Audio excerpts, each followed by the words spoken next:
La ciudad moderna nos aturde constantemente con su incesante bullicio. Múltiples sonidos nos rodean en todas partes. Los ruidos son sonidos indeseados y desagradables, que se generan en fuentes fijas o móviles, pudiéndose propagar en todas direcciones.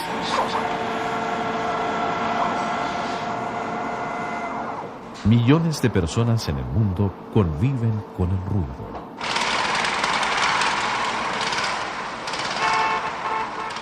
El grado de molestia y el tipo de daño que puede provocar un ruido depende de su duración y de su intensidad. El nivel de intensidad de los sonidos se mide en decibeles. Esta escala de medición se extiende desde 0 para los sonidos apenas audibles hasta 120 o más decibeles para los sonidos muy intensos que provocan dolor y daño al sistema auditivo, el que puede ser eventualmente irreparable. El instrumento que se utiliza para medir el nivel sonoro es el sonómetro. En su extremo superior, un micrófono capta la señal sonora. Sus circuitos interiores incluyen una etapa amplificadora y una unidad que procesa el sonido. La pantalla de cristal líquido exhibe el nivel sonoro. ¿Qué niveles típicos se miden en diferentes ambientes sonoros? Hojas agitadas por una brisa suave, 10 decibeles. Conversación normal a 1 metro de distancia, 60 decibeles.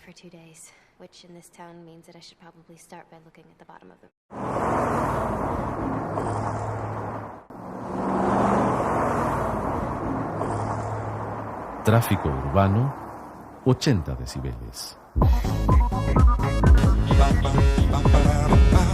Una discoteca o un personal stereo, 100 decibeles. Concierto rock, 110 decibeles.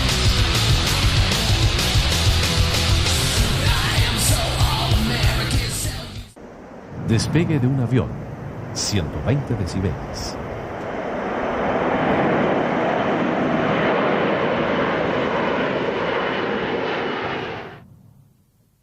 ¿Cuánto puede resistir el oído? Las ondas sonoras penetran al oído a través del canal auditivo, de casi 3 centímetros de longitud. Este canal termina en el tímpano, una delicada membrana que comunica con el oído medio.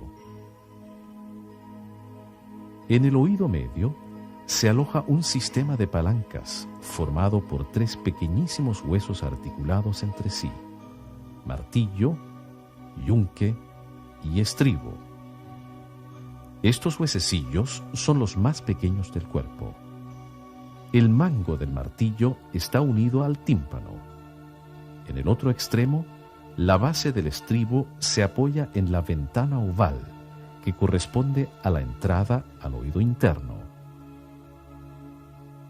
Protegido por el hueso temporal, el más duro del cuerpo, se encuentra el oído interno. Aquí se hallan los 3 conductos semicirculares, los cuales controlan el sentido del equilibrio, y la cóclea o caracol, donde tiene lugar el proceso principal de la audición. La cóclea consiste en un sistema de laberintos en forma de espiral. Está dividida, en su mayor parte, por 3 canales que contienen líquido: perilinfa en los canales exteriores y endolinfa en el canal central. Un corte transversal de la cóclea revela su compleja estructura interior. Se distinguen las rampas o canales que recorren su interior, los canales vestibular y timpánico, y entre ellos el canal coclear. Están separados por la membrana vestibular o de Reissner y la membrana basilar. La membrana basilar sostiene al órgano de Corti. Aquí se encuentran unas 15.000 células ciliadas sensoriales en cada oído. Cuando el estribo presiona el oído interno a través de la ventana oval, se generan movimientos ondulatorios en las membranas inferior y superior que soportan al órgano de Corti. Este movimiento activa a las células ciliadas. En el extremo superior de las células ciliadas emergen apretados haces de cilios microscópicos.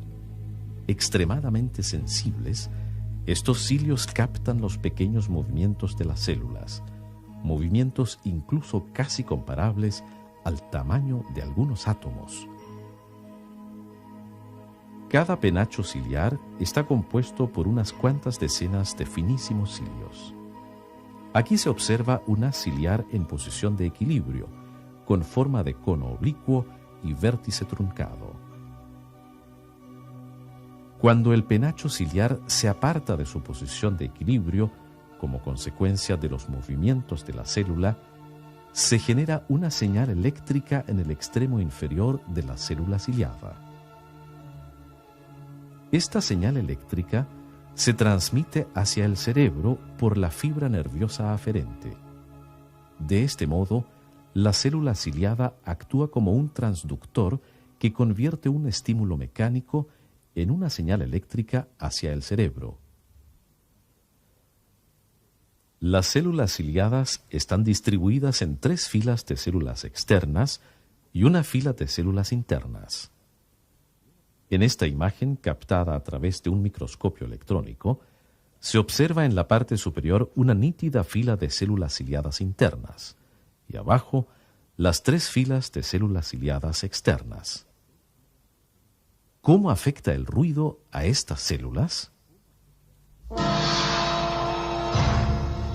Esta impresionante imagen deja al descubierto el efecto de varios minutos de exposición continua a un ruido de 130 decibeles en un animal de laboratorio. Los cilios de las células internas están notoriamente alterados.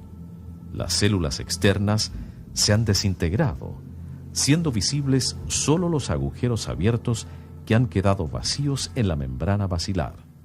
El número de células ciliadas está inexorablemente determinado al momento de nacer.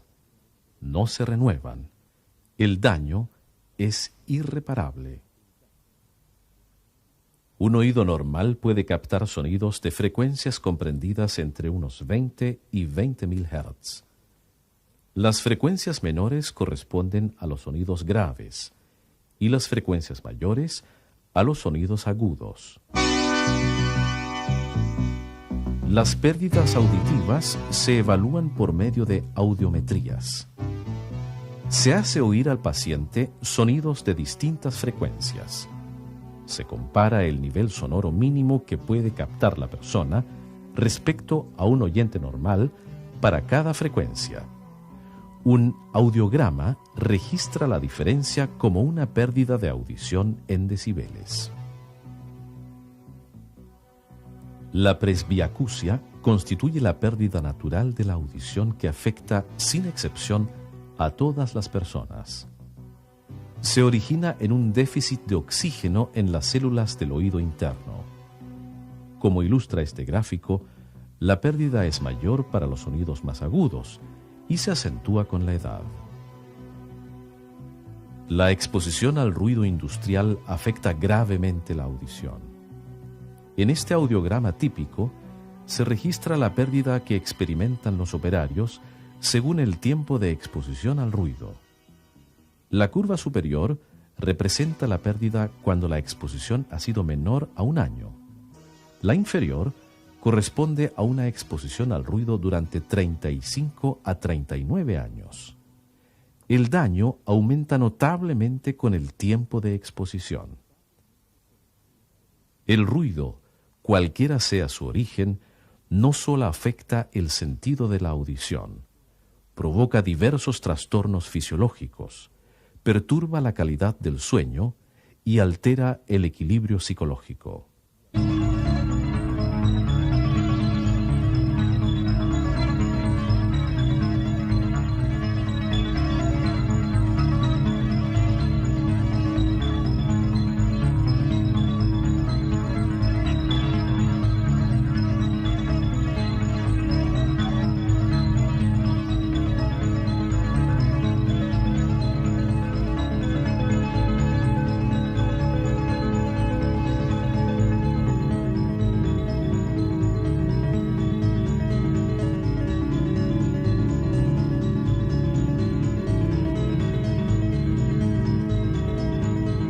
Las pérdidas auditivas también afectan a quienes se exponen regularmente a elevados niveles sonoros de música, en discotecas, conciertos o por el uso de personal stereos. Tales pérdidas auditivas ya han sido detectadas en porcentajes significativos de adolescentes y jóvenes en países europeos. No hay datos estadísticos para nuestro país aún.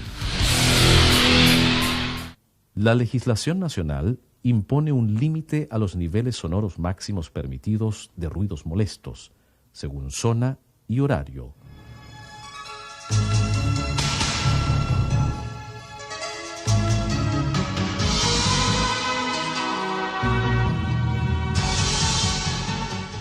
También está reglamentado en nuestro país el tiempo máximo por jornada de trabajo al que puede estar expuesto un trabajador en ambientes laborales ruidosos.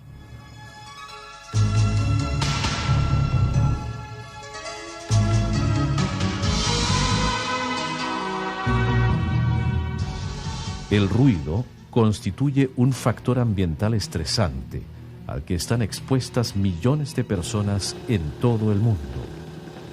Puede provocar alteraciones irreparables de la audición, como también otras múltiples afecciones de la salud física y mental.